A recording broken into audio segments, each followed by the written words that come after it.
You're ready to go. Okay.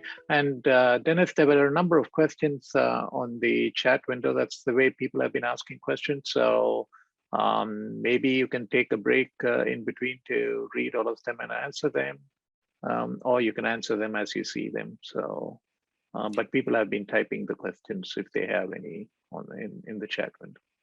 Okay, I have access to the chat, but I don't see any that were previously posted. So if you go ahead and leave chat messages, I'll try to be reactive to them. So, okay. All right, thank you, everyone. I just wanted to introduce myself here. I'm Dennis Abts. I'm the Chief Architect at Grok.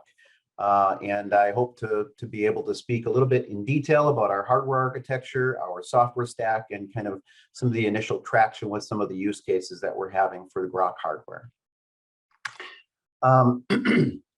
So just a brief overview. We're going to talk about the architecture. We'll talk about scaling and how we go from chips to systems, and talk a little bit about how it might impact some of your use cases. So a little bit about Grok. Grok was founded in 2016. I joined shortly after in early 2017, and have been where I met Jonathan actually at Google. I joined in 2017 along with a handful of other Googlers, and we started something that we thought was unique, focusing on batch one and hardware performance as a first principle, batch one performance and very low latency. And those drove a lot of our hardware architecture decisions, and I'll talk a little bit about those as I jump into it. Prior to joining Grok, like I said, I was with Google for about 8 years doing data center cluster architectures and cluster networking. Prior to that, I was at Cray for over 10.5 years doing supercomputers, scalable systems, distributed shared memory machines.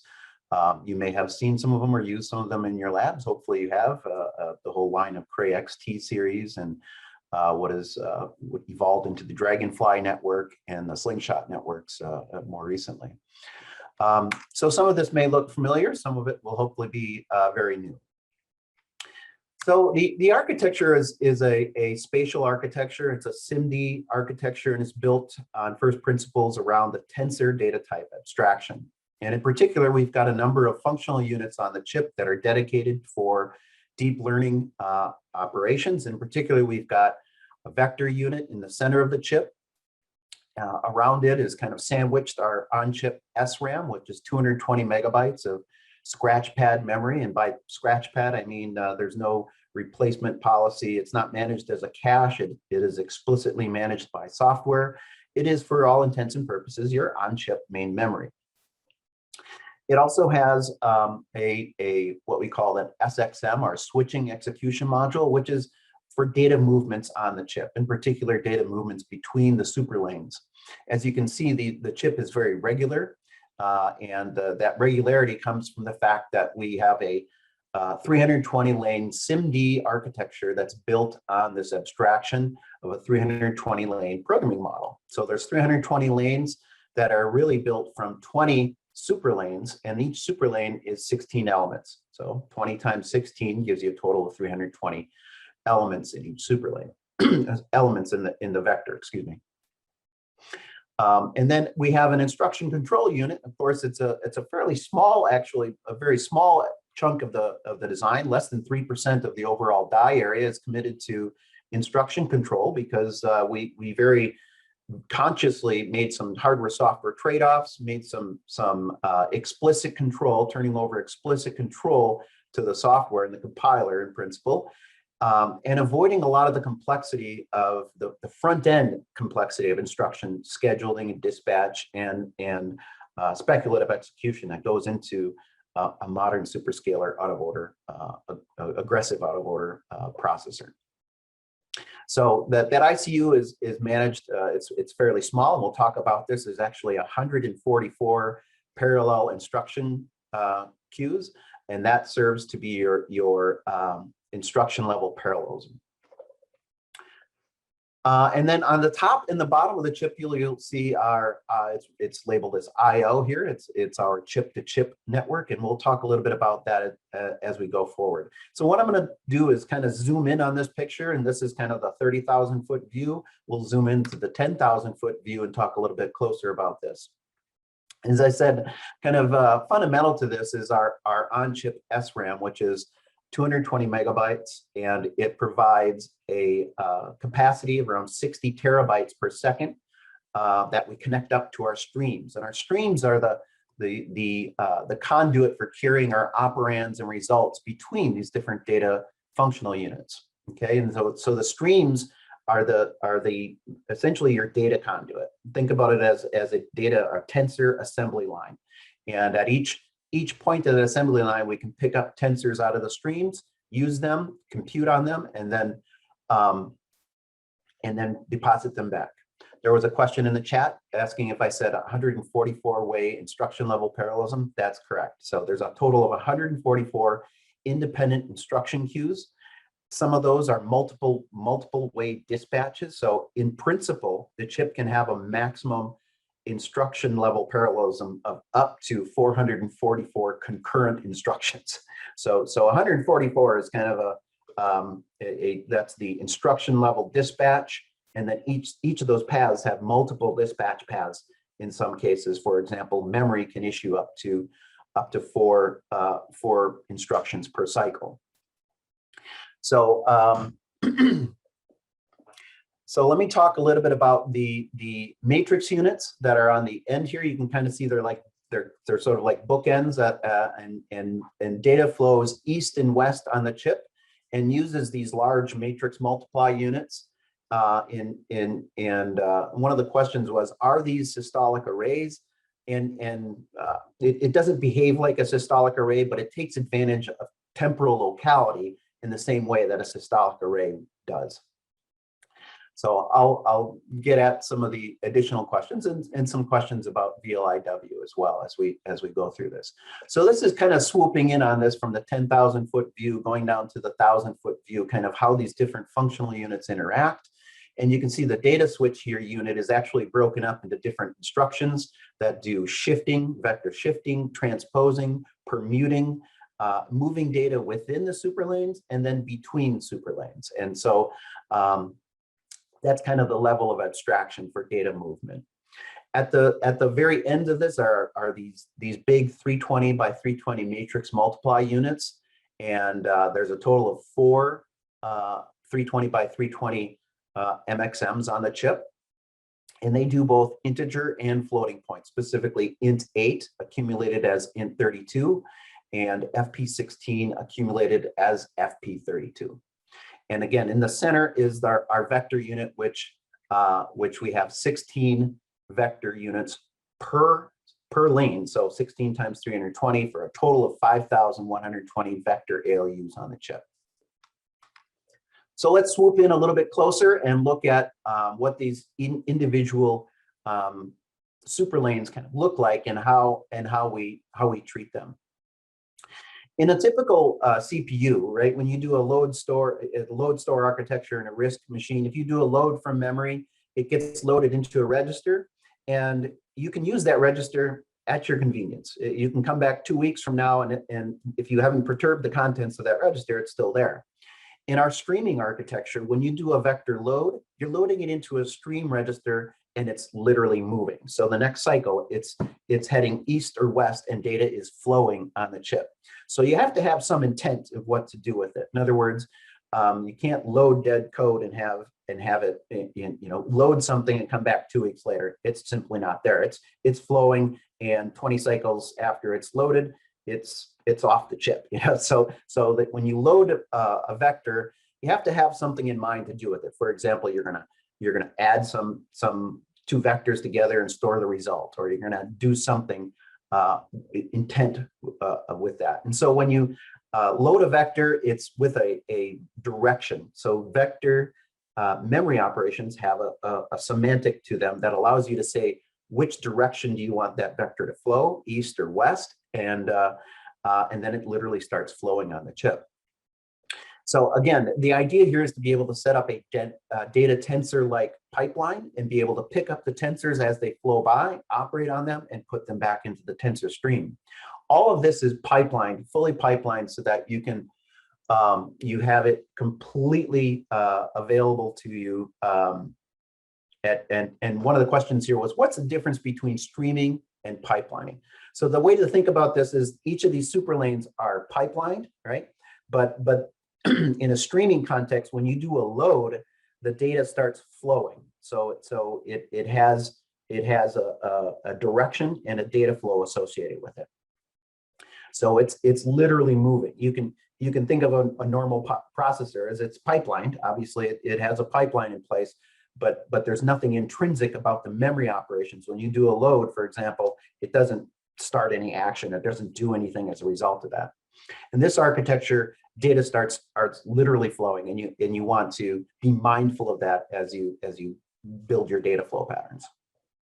So the idea here is you load data into memory, you load it onto your streams, and it starts flowing east or west toward the functional units, like our big matrix multiply unit. So you may do something like load a 320 by 320 array, and then perform some matrix operation or a convolution, and take the result, and then operate on that result as it flows back into memory. So you may do part of the requantization pipeline, for example, and then flow it back into memory where it can be written and then picked up again and obviously reused.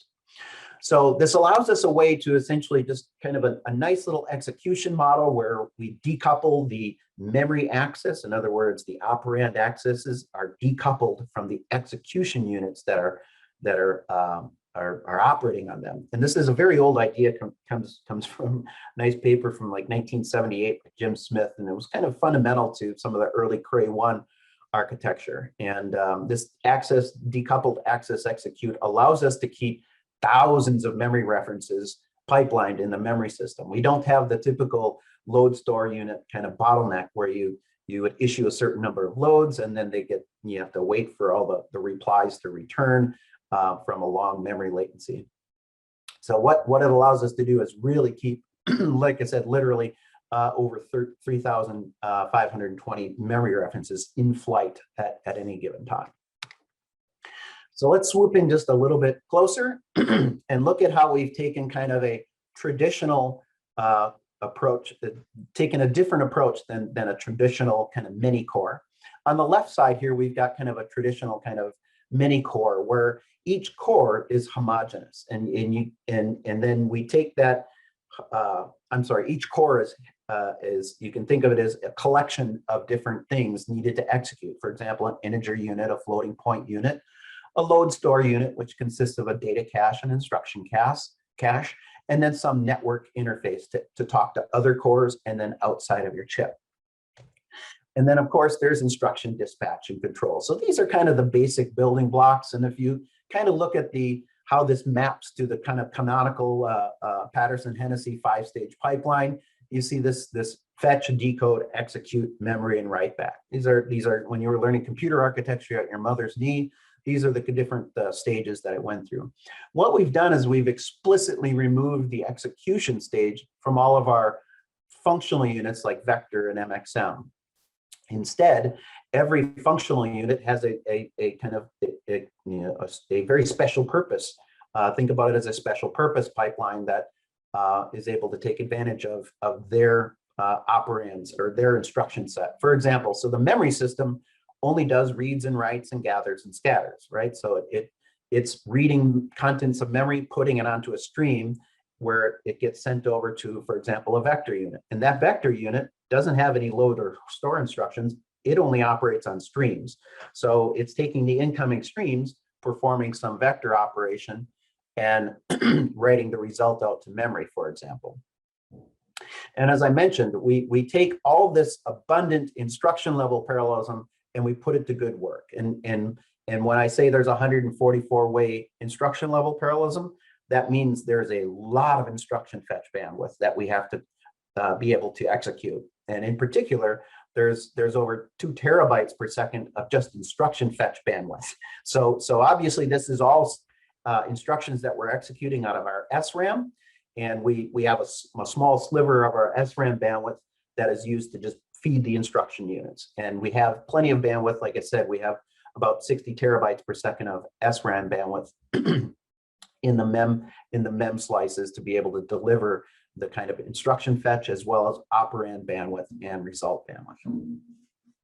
So instead of this kind of homogeneous approach here. We've disaggregated all these CPU cores and separated them out into different functional slices. And these functional slices, like I said, have very specific purposes. Like a matrix unit just does, well, matrix dot products, and a vector unit does all the vector operations or pointwise operations, including things like ReLU and TANCH and sigmoid and things that you would do for activation functions, for example. And then at the bottom of all this is in the light blue here is the instruction control and dispatch. And this is the hardware software interface that we turn over to the compiler to give them explicit control of the hardware. And we call this kind of explicit control software defined hardware. And very fundamental to this idea is that we had to turn over all the architecturally visible state of the chip to the compiler so that it could reason about program correctness and performance. And in doing so, one of the questions here was, how do we avoid the pitfalls and traps of other VLIW architectures? Well, this has some elements that are similar to VLIW. All the instruction queues, the 144 instruction queues, are completely independent. So it acts as kind of a limited slip differential for the instruction queues. They all can execute. They're synchronous with respect to each other, but they're all independent instruction queues, number one. Number two, we have a deterministic data path throughout the entire chip, which means there's no reactive components. There's no cache memories getting in your way, so you don't have to know if something cached or uncached and whether you're going to take a miss or not. That's all exposed to software. It's managed as a scratch pad memory, so you have complete control over how you allocate your on-chip SRAM. And number three, there's no arbitration steps in between. There's no arbiters or any reactive hardware elements that might perturb the event orderings, that might alter the event orderings. In other words, when the compiler issues and dispatches instructions, it knows exactly when the data is going to arrive, when the operands are going to be produced. It knows without any sort of dynamic profiling or any runtime exactly where the data is on the chip. And this allows us to completely orchestrate the chip's execution and program execution from start to beginning without any unknowns, literally. So once the image, for example, once the image is brought onto the disk and we are onto the chip and we start executing ResNet, for example, it's going to take 47,256 cycles. No more, no less. And that's just a byproduct of the compiler. The compiler spits out the cycle count, says this is how long your program is going to run for. And after that, the output is written to the host and we go about our merry day. So the idea here is to provide a very, very high performance accelerator for those parts of your code that can benefit from that acceleration. So swooping in on this, even at the lower level, as I said, these are the concept of a streams, and in particular, the concept of our streaming register file is this essentially, like I said, a tensor pipeline that's going across the entire chip. And it flows east and west. We've got a total of 32 streams. And you can think of those streams as 320 element quantities. But like I said, that 320 elements is built up as 20 super lanes, each with 16 elements.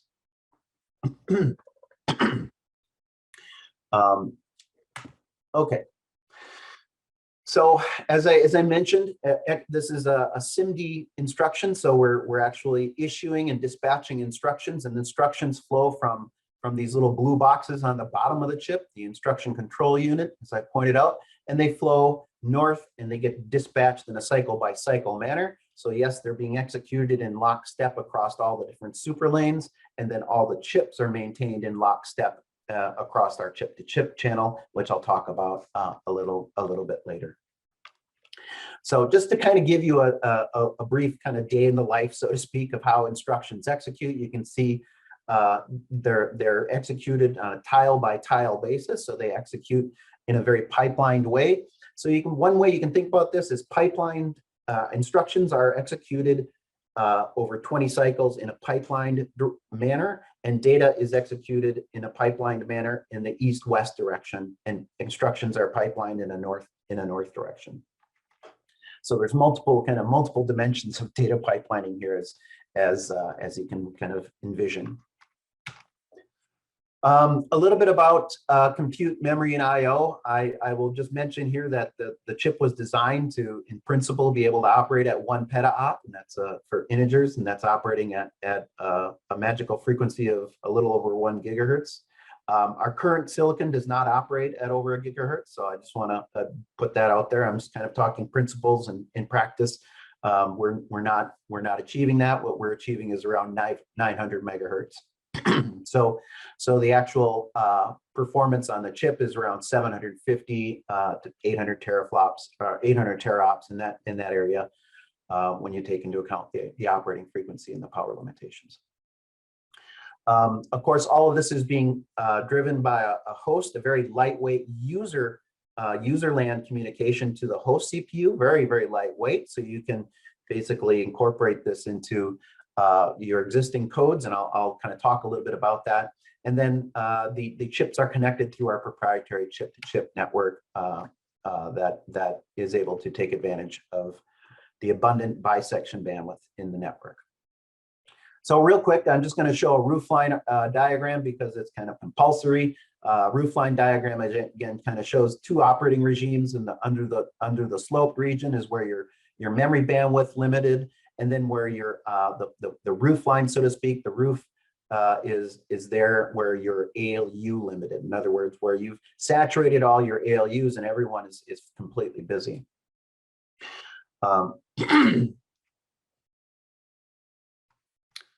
Okay, so one of the questions here was how is this efficient? And I just want to point out one of the things that makes this efficient. If you've ever kind of looked at under the covers of how a conventional CPU is taking advantage of cache memories, for example, when you do a load, it's going to implicitly allocate something in a cache, potentially causing a write back and evicting the current thing there. So you're moving data implicitly from that load, and you're going to go out to the memory controller and all levels of the caches, assuming that they're tracked as inclusive caches. And you're going to fetch that data cache, and you're going to move it from the DRAM controller to the last level cache, and then you're going to fill from the last level to the next level cache. And then finally, you're going to get it after about 5 or 6 implicit data movements. You're going to get it in your local register file where you can finally do something with it. The streaming architecture doesn't do that implicit movement.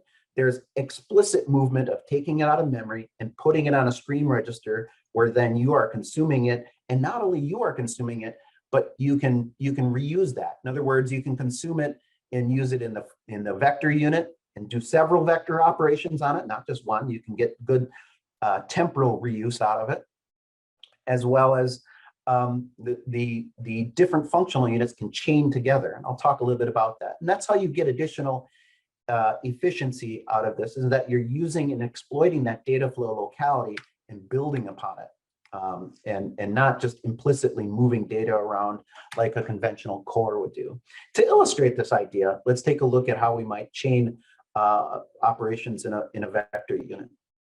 So for example, we might do some MXM operation, like I said, that operates on floating point weights, and it produces a floating point dot product in FP32 format. And we're going to take that and we're going to run it through our vector unit, add some bias to it, and then we're going to perform a nonlinearity to do an ArrayLu on it, which is, of course, is just a max of 0 and X.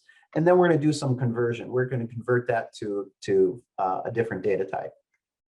And this gives you an example of how we're able to kind of very nicely chain and take advantage of that data flow locality as operations. Operations in machine learning have a fair amount of locality, right? You sort of set up these static data pipelines, and you kind of reuse the same things over and over again. You requantize and normalization pipelines. All those pipelines can get lots of reuse. And like I said,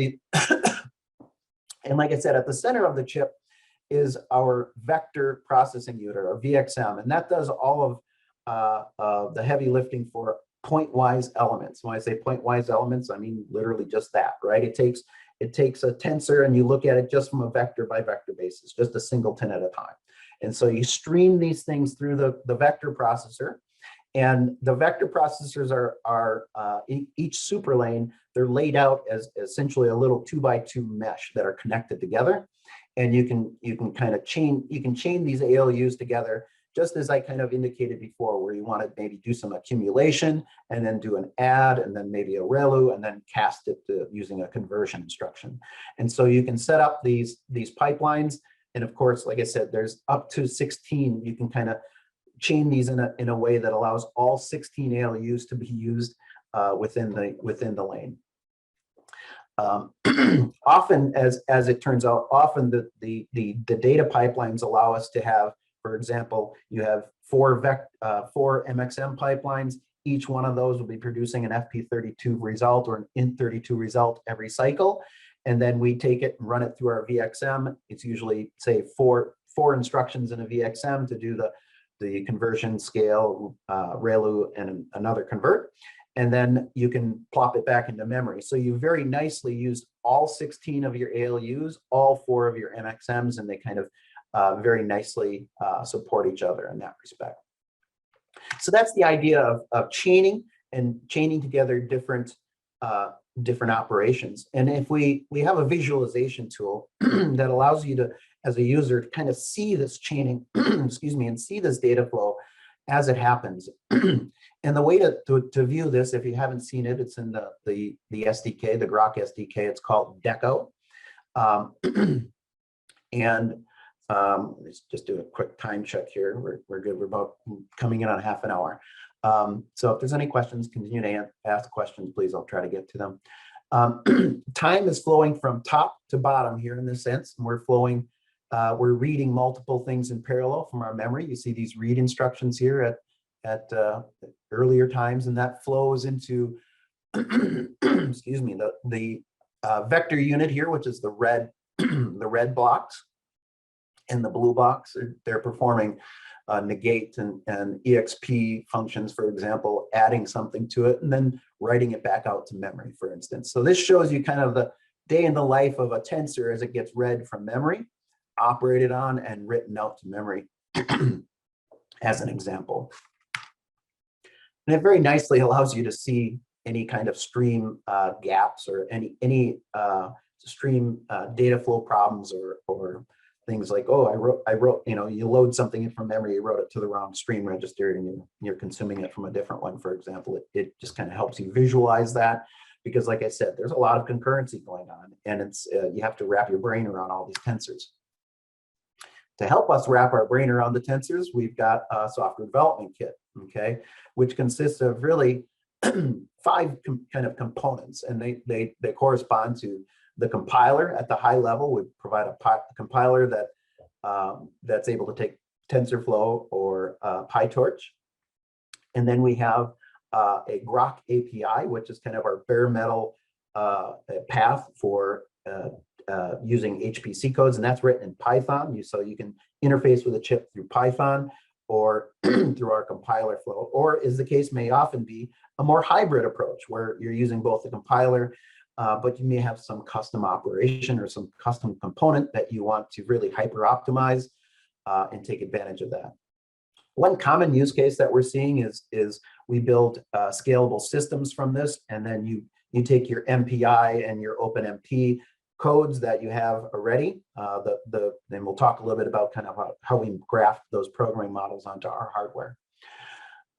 Underneath, excuse me, underneath the Grok API is our DNN library, and it's the usual suspects. It's the like TF-conv and maxpool and all the TensorFlow.neural network components that you're used to seeing exist in our DNN library, so you can call those. And then of course there's the usual tools for data scientists. So where if you're doing BLAS2, BLAS3 type of functionality, you'll be right at home with our Tensor API, where you can add, subtract, multiply, do all the concatenating vectors, concatenating tensors, splitting tensors, those kinds of operations.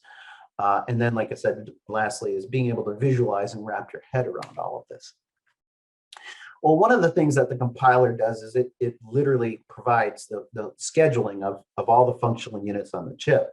And as part of that scheduling, we have complete control over, think about it as the energy delay product. In other words, we can run twice as fast for a shorter period of time, or you can stretch that out, run faster, run slower for a longer period of time. Kind of looking at it as you can kind of impedance match your energy budget to the execution time. And that's really just the compiler throttling the execution time to fit within some power envelope, for example. But this is a nice little example of it actually, the visualizer here shows all the different conv layers and in ResNet. And this actually turns out to be a mistake. And we had this big gap in here that was just a time hole, essentially. It was a gap in there that didn't belong there. So this allowed us to visualize this and then pull this together. So the compiler had an error there.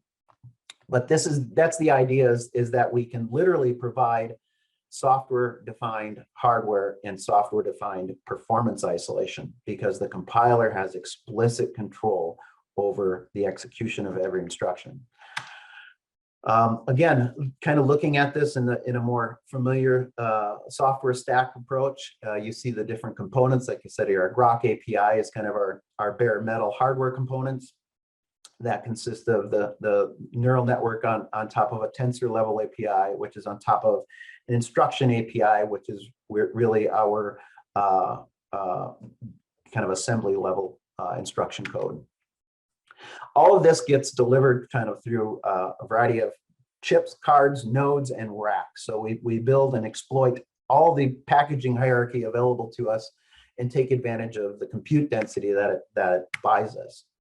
And in particular, like I said, we've got this deterministic pipeline, right? It's a super lane. As data gets executed, it flows past all these different functional units. And the ones here in particular I'm talking about is the TX and RX. So you can see as data is flowing on this, you can send a vector along, or you can transmit a vector along to any of the other TSPs that are associated with that group.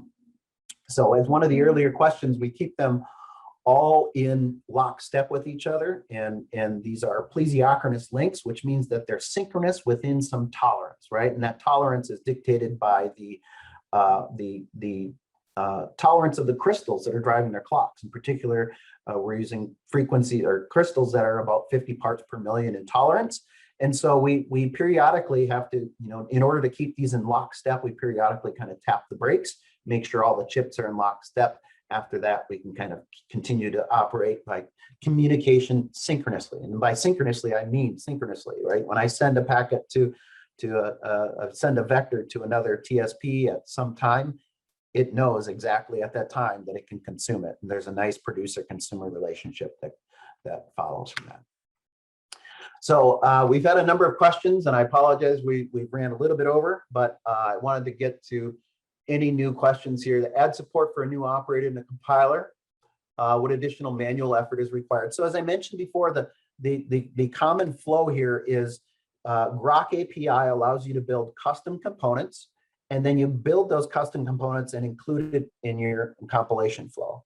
So that's the idea, and that's the kind of hybrid flow that we're building out, so that you can have a custom component that you have as part of your ML model, or you can use it for something as simple as we've got, for example, a lot of converged HPC codes that run OpenMP on the node. It's a shared memory node with 8 of our cards. And those 8 cards give them 1.5 petaflops per MPI rank. And you think about it in terms of MPI rank, every node is an MPI rank, and you have a big beefy 1.5 petaflop core there that you can execute your inner loop on that core. And the way you can think about that is kind of a very lightweight interface that we give to the accelerator, so that it's a function level interface. You can call out to it, and when the inference is done, it simply messages back to the host, so the host can then use it in the outer loop. So you can think about it as, breaking off pieces of your inner loop that you can dispatch to an accelerator and accelerate it, and then kind of, work your way out in terms of those pieces. So that's kind of the converged HPC vision on how to bring this into, conventional HPC codes that are not reliant on FP64 data types. For example, if you have some model that is able to capture the fidelity of that FP64 data type in other ways, shapes, and forms.